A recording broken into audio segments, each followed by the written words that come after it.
BarStarzz changed my life because it took me out of a negative place. I really was just wandering. I was lost in life. I was unemployed. I wasn't really looking for a job. I think at the first year or two, I completely sacrificed anything that was financially fun. Like I was dead broke. I think when you're so passionately set on something, there's nothing that could stop you. There's no focus. No one could have told me no. No one could have told me no.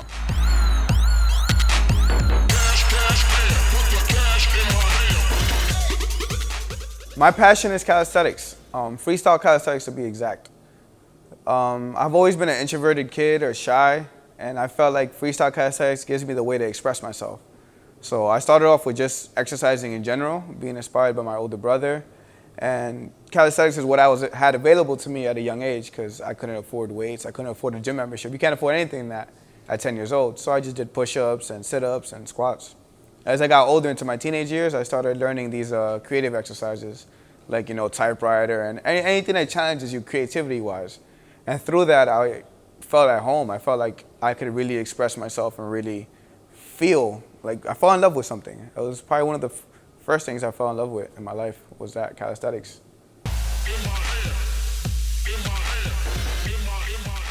I love calisthenics because it's freedom. It's an escape from the monotone. So you get these exercise programs, or even in general, just life. You get this 9 to 5, you go home, you shower, you eat, you watch TV, you go to bed, you wake up the next day for your 9 to 5. I feel through calisthenics, calisthenics have changed my life in general. It started with just being a way of working out and feeling more confident and just feeling better about yourself in all aspects. To a full-time job and something I hope to be what I'm doing for the rest of my life. It took me around the world. It opened so many different opportunities for me. And it's great to really explore something that you're in love with. And that's how I feel I've been blessed to do.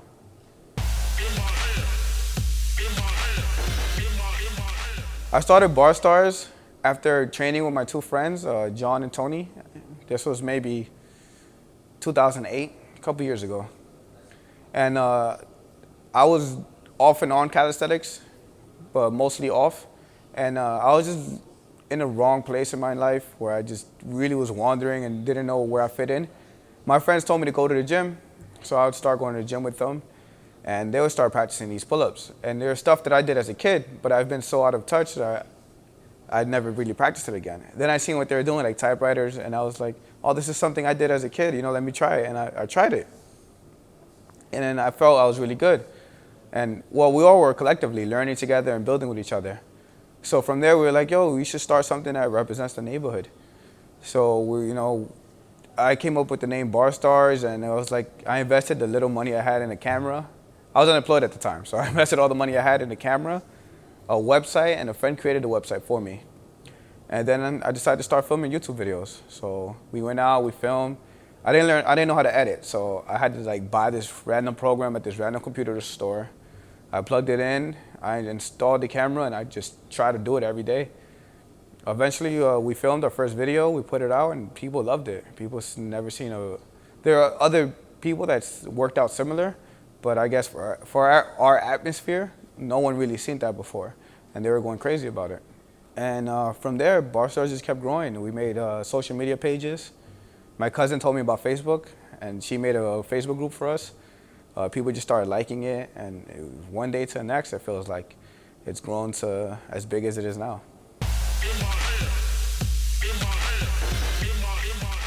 BarStarzz changed my life because it took me out of a negative place. I really was just wandering. I was lost in life. I was unemployed. I wasn't really looking for a job. I was just hanging out and I would say doing bad shit. I think what a typical New Yorker, teenage New Yorker goes through. And I was just stuck in that. And through BarStarzz, I was able to take myself from there and just fill myself up with something that I became addicted to. So it was like no time to hang out or do anything stupid because I wanted to get better at these moves. How am I gonna get better at my explosive muscle up if I'm hanging out on the block or doing something that's not this. So I'd wake up every day, eat, and I'll make this, and I pursued it, like obsessively, and it was something I did and enveloped myself. I feel like it's given me more confidence. It's given me a work ethic. It's given me a great community of friends. Mostly or all that I met only through BarStarzz.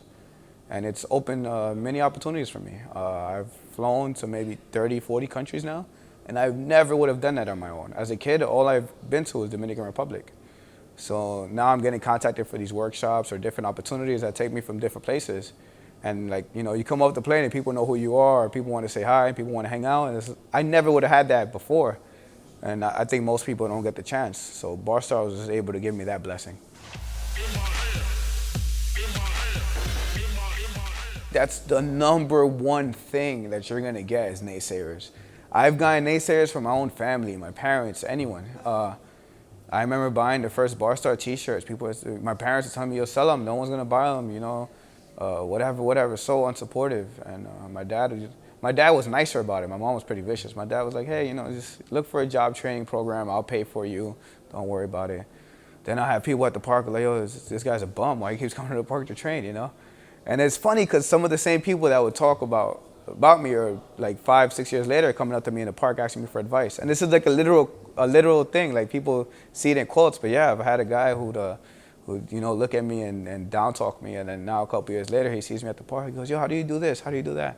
You know, because the people around you is always the people that give you the most hate, I think, because they see it as, you know, like, oh, you're trying to leave us, you're trying to leave this status quo that's been set for us. And then when they see that other people appreciate you and they understand that, oh, this is the new norm is to appreciate this guy, they come back and they go, "Oh man, what you're doing is so cool, it's so awesome." But you didn't think that the first time. But I think some people do it out of good faith, you know, like my parents didn't think negative. They just thought that I'm making a bad decision and that, you know, you need to get a job, you need to, you know, stop this silliness and be prepared for life. And I think some people came from that, my immediate circle. But then the outer circle, you get this hate of, you know, why are you trying to be better than us kind of thing? Or why are you striving more than the 9-to-5 norm?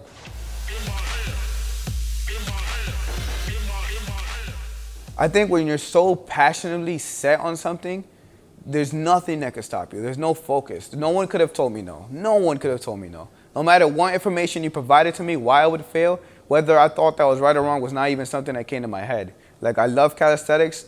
I love the BarStarzz, and this was what I was going to do. I was going to do it for the morning. I was going to do it to the night. You could talk bad about me. All you're going to do is create a negative environment for yourself, because that didn't hit me. I was in a force-filled bubble going straight, and the bullets were just flicking off. So you could say it. I didn't even give negative attention back, you know? Sometimes I hear it, I go, yeah, okay. And I just kept doing me, because at the end of the day, you're living this one life. Are you really going to live it for someone else? Are you really going to listen and take someone else's critique? Especially if you're not valuing it. It's like, really, you're going to tell me how to live my life after you have your own life? Like, you know, live yours. If I come for advice, give it to me. But you can't dictate my life, because when it's all said and done, I look back at what I accomplished and how I spent my time.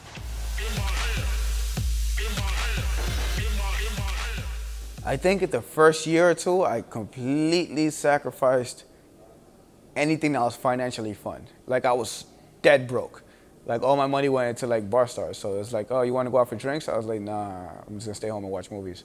Whatever it was, if it cost anything more than $5, I couldn't do it. So it was like, that was my biggest sacrifice, was those years.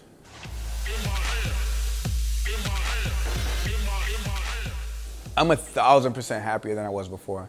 In my life, I maybe worked 2 to 3 normal jobs, 9 to 5, and it was okay. It wasn't hard. None of them were horrible. Even one job was super laid back. Like, I'll work half the day and then just sit back the other half. But all of it was just for a paycheck. So like, I just killed time.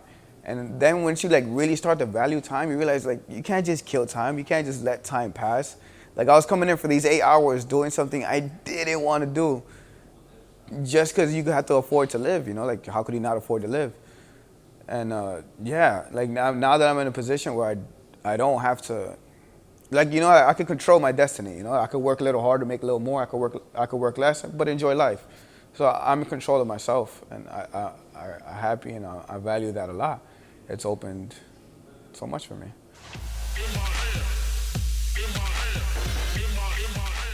Okay, so I have a lot of people ask me this question because they look at it and go, oh, how did I start a YouTube, And it's like really, really not that easy. It's not like you upload a video and people are going to find it and give it a million views, which actually happens, but that's like 0.00001%, like the goofy video where the dog's doing push-ups. You'll find videos like that, but for the most part, you got to work on it like it's an actual job, if not more.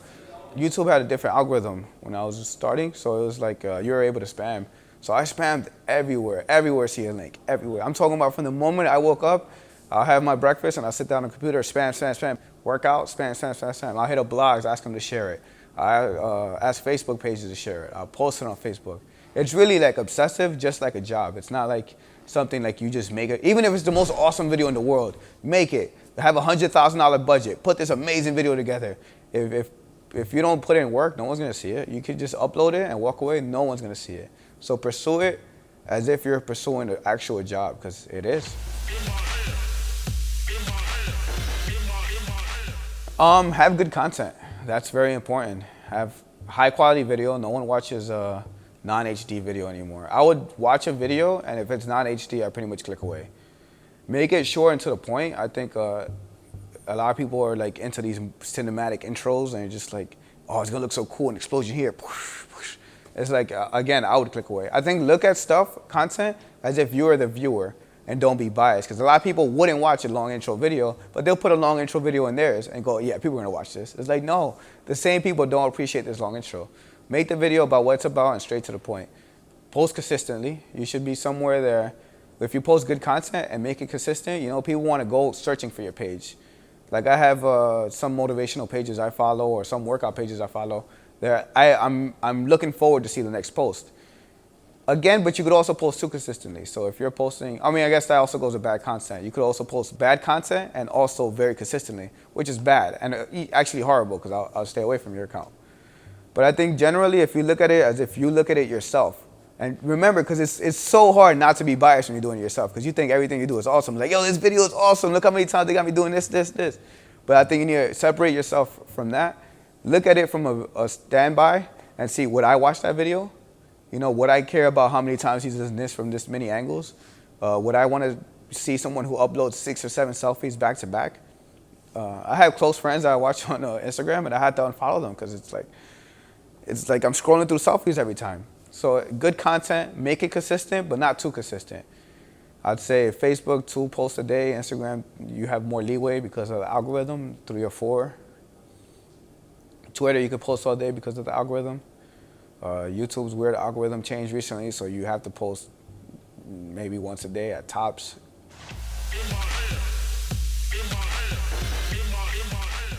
The videos I post that get the most reach are creative, always creative. And even if you try to repeat the creative style that got the first one, it still doesn't work. I experimented with it in the past, like we'll put up a freestyle video and it will go viral, millions of hits. You put up the same freestyle video, it gets less. And then by the end of it, it's like the market's saturated, You're only surprised one time. So I think take advantage of that and keep being creative. Creatively good. So always try to make people go, oh, wow, he did that. Or, oh, wow, he said that. Or it has to be different. And not just different to you, it has to be different to everyone. Because no one is following just your account. If people are following you, they're following other workout accounts. If you do videotaping, they're not just following you, they're following other videotaping channels. Whatever section you do, if they've shown interest in that field, you already have 2 or 3 competitors with just that one person, every person. No one just follows one person strictly for that particular advice. If they're interested in the field, they're interested in the whole field collectively, and they're just trying to find the best ones a piece to grab their information or just watch for entertainment.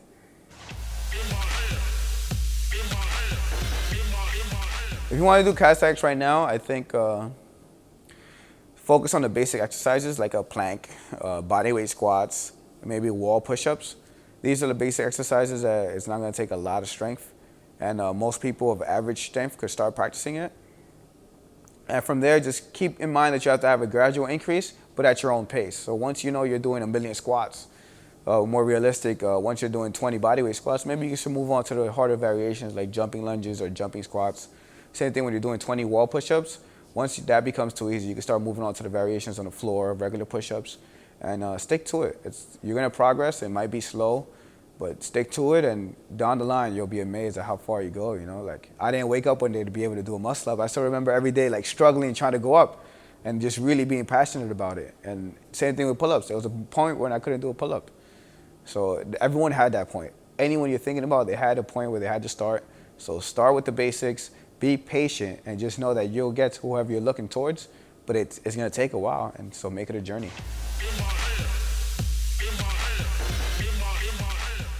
I would say pursue it. Pursue your passion. You live once, only once. And now it might sound like a lot, you know, you might think your grandma's 1,000,000 years old and it's a lifetime away, but in the blink of an eye, you'll go from 1 year old to 80 or 90, hopefully for everyone. And it's like, really, you're gonna go through your whole life doing some shit you hate or something that you know, just putting it off another day. Like, yeah, I love playing the guitar, but I can't, you know, I can't make money from it, or I don't have the time. You make the time. This is, the things you love is the absolute most important thing. That's it, you know, there's nothing that can be more important.